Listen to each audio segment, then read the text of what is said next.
tardes. Vamos a tener nuestra entrevista con una psicóloga y activista en temas de violencia de género. Ella es Andrea Durán Ayala y para esta investigación jurídica vamos a estar haciéndole unas cuantas preguntas acerca de nuestro tema, que es el feminicidio y obviamente la violencia de género, que está siendo muy activa hoy en día en nuestro país. Bueno, entre las preguntas está la primera, que es: ¿qué consideras que son los principales factores que contribuyen al feminicidio en México?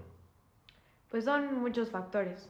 Lamentablemente todos están muy arraigados en nuestro contexto cultural, social, estructural.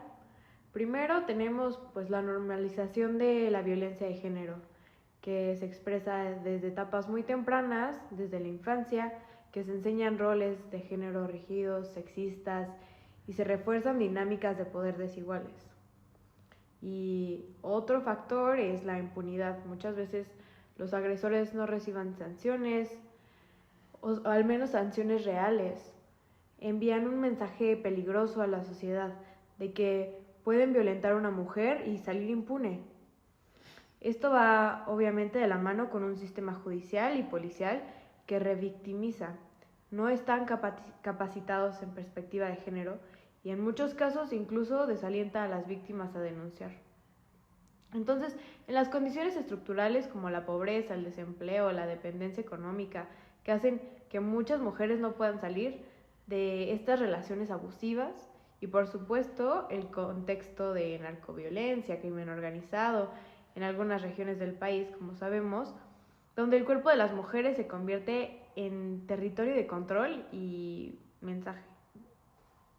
Perfecto, Andrea. Muchas gracias por compartirnos esta idea de acerca de los principales factores que contribuyen al feminicidio de México. Yo creo que esto también es, como bien lo has dicho, también normalizar estas acciones de los narcos. Creo que es uno de los factores que pues también contribuyen a este feminicidio. Bueno, vamos a la siguiente pregunta, que es: ¿crees que la cultura machista tiene un impacto directo en la prevalencia del feminicidio? Y si es así, ¿por qué lo crees? No, sí, completamente. El machismo no es solo una actitud, es una estructura cultural que legitima la dominación del hombre sobre la mujer, desde el lenguaje, desde las instituciones. Todo está atravesado por una lógica patriarcal que minimiza la autonomía de las mujeres y justifica la violencia como forma de control, ¿no? Cuando hablamos de feminicidio, hablamos del extremo más violento de esta estructura: creer que la vida de una mujer vale menos, que se puede poseer, controlar, eliminar si ella no cumple con lo que se espera. Y esta cultura se alimenta de los medios de comunicación, de educación, iglesias, incluso de políticas públicas que no integran para nada la perspectiva de género.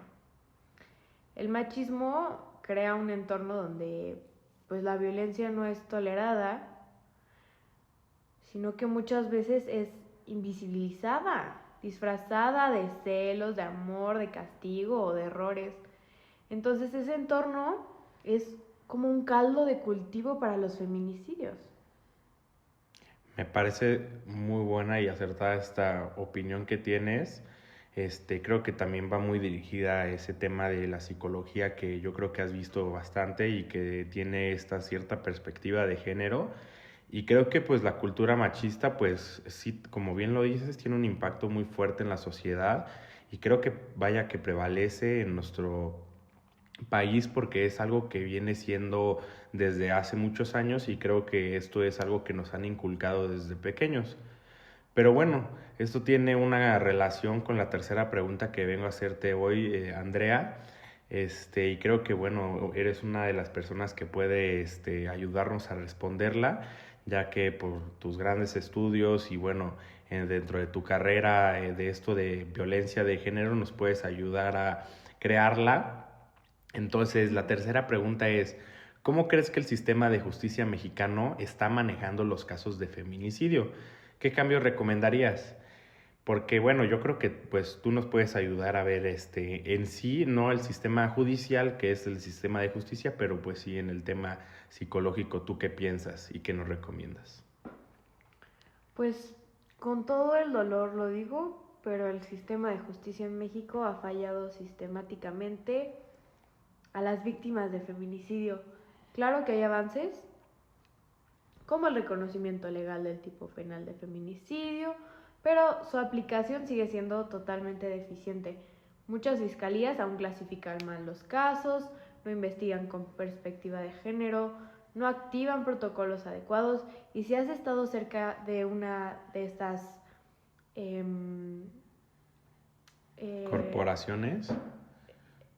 víctimas, Sí, claro. te das cuenta de que son tratadas con desdén, de que las familias no reciben información, las carpetas de investigación están llenas de omisiones y en muchos casos las pruebas son totalmente ignoradas, los tiempos procesales se alargan de manera injustificada y hay complicidad con los agresores, sobre todo cuando tienen poder o recursos.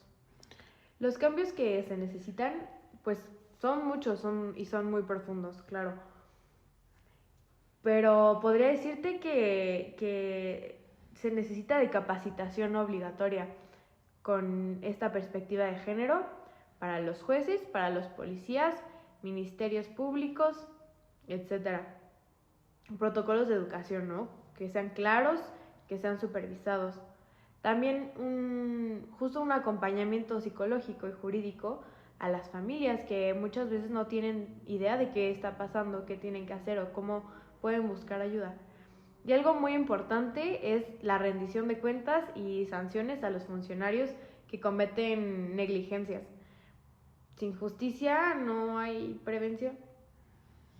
Me parece perfecto, y esto que comentas del tipo penal, creo que es una gran acertada respuesta, ya que pues bueno, este sistema judicial implementó el feminicidio desde el 2011, me parece que es desde ese año, ya que pues a ver, en nuestro país había incrementado exponencialmente cometer homicidios a mujeres, y no por el hecho de cometer el homicidio o el mismo propio acto de cometerlo, sino el acto de cometerlo en agravio de una mujer y en odio de una mujer, que es uno de los principales requisitos que hoy en día se necesitan para cometer un feminicidio.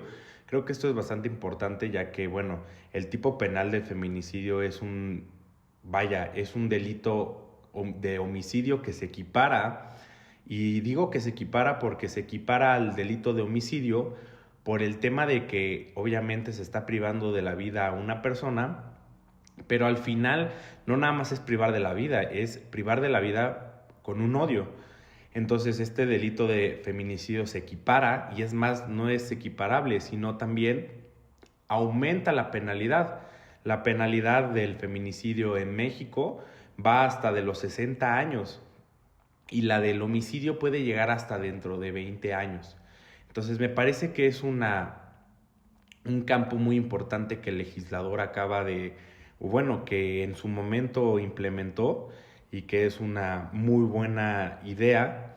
Pero bueno, para finalizar, psicóloga, quiero hacerte una última pregunta, y quiero que esta vaya más a lo mejor y de tu opinión. Y quiero saber qué medidas deberían de tomarse desde la sociedad, las autoridades y las instituciones para prevenir el feminicidio. Bueno, pues la prevención se tiene que abordar desde todos los frentes, desde muchos lugares. Por ejemplo, a nivel social tenemos que transformar estos patrones culturales que siguen perpetuando la desigualdad. O sea, como comenté antes, educar desde la infancia en igualdad, en respeto, en resolución no violenta a los conflictos, y claro, cuestionar el consumo de contenido violento o sexista en medios, redes sociales, como ya se ha hecho con otros patrones culturales. Y desde las autoridades, yo creo que se requiere mucho más compromiso con la implementación de políticas públicas de prevención. Incluir campañas, de sensibilización, hasta el fortalecimiento de refugios, líneas de ayuda, programas de empleo, entre otras muchas ideas que han surgido con el paso de los años, ¿no? Y a nivel institucional, tanto en el sistema de justicia como en el educativo y de salud, yo creo que se necesita un enfoque interseccional. No todas las mujeres viven la violencia de la misma manera. Las mujeres indígenas, migrantes, de la comunidad LGBTQ+, con discapacidad, pues todas enfrentan formas diferentes de violencia. Las instituciones deben de tener protocolos específicos para atender esas diferencias. A veces los casos son tantos que pasan desapercibidos y los jueces no se involucran para nada con esto. Bueno, en general el gobierno, ¿no? Y pues por supuesto también la sociedad civil y las organizaciones feministas tenemos que seguir siendo escuchadas y nos tenemos que seguir esforzando por ser vistas. Y pues sí, seguir impulsando este avance en la agenda de derechos de las mujeres, que con el paso de los años ha podido avanzar pasito a pasito. Y pues te puedo decir que la prevención no es solo una estrategia legal o institucional, es una transformación cultural súper profunda y que nos va a tomar muchísimos años, pero vamos a seguir luchando hasta que no falte ninguna. Me parece perfecto y creo que, bueno, la opinión que has venido a dar aquí, Andrea, ha sido muy importante y para todas las personas que nos van a estar escuchando. Creo que eres una persona bastante influyente en este sentido de la violencia de género y creo que más que nadie tú puedes comprender la psicología, bueno, de este feminicidio y de este acto tan deshumano que puede haber hacia una mujer. Y me parece que, bueno, estas medidas que estás tomando tú o que opinas que se deberían de tomar en la sociedad, creo que, pues bueno, más allá de que se deban de tomar, creo que más bien se deberían de implementar y se deberían de implementar en el mínimo momento. Creo que la sociedad necesita una nueva cultura y una nueva apreciación de este fenómeno de la sociedad y al final, pues bueno, creo que el feminicidio es uno de los delitos que obviamente atentan contra la mujer y entre ellos pues viene la maldad. Bueno, pues Andrea, muchas gracias. Quería agradecerte de todo corazón por haber acompañado en esta entrevista que tuvimos. Me pareció muy importante tu opinión acerca de este tema y bueno, quería darte las gracias y a ver si podemos invitarte luego a otro podcast o entrevista que tengamos en esta institución. Muchísimas gracias, Andrea. No, gracias a ustedes, me da mucho gusto que poco a poco los jóvenes se interesen por esto y que lo sigan difundiendo.